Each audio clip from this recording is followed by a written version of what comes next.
Hi, welcome to Rochelle's Kosher Kitchen. Today's a little twist. It's actually Elana's Kosher Kitchen recipe, my daughter, who is cooking the same exact dish where she lives, and we'll be having it Friday night with her family.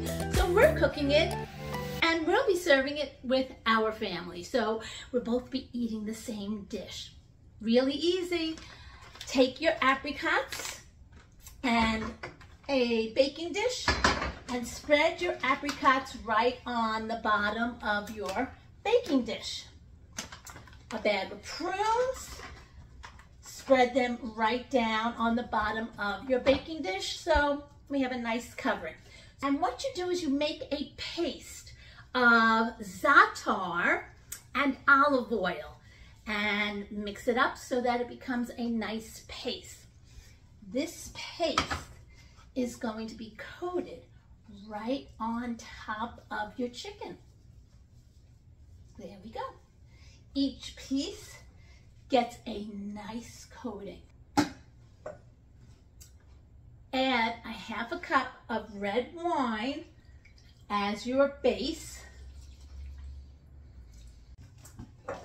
And let's not forget our pinch of salt right on top of our chicken.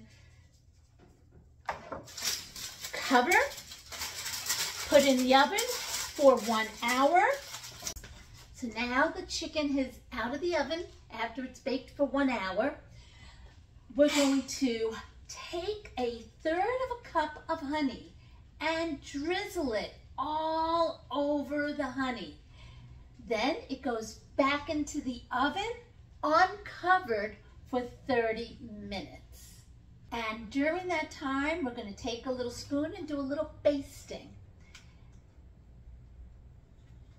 My daughter's recipe for the za'atar chicken is made with the apricots and prunes and wine and a beautiful za'atar topping drizzled with honey.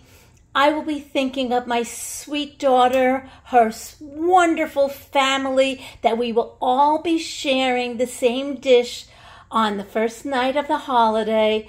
From Rochelle's Kosher Kitchen to Elana's Kosher Kitchen, Shana Tova.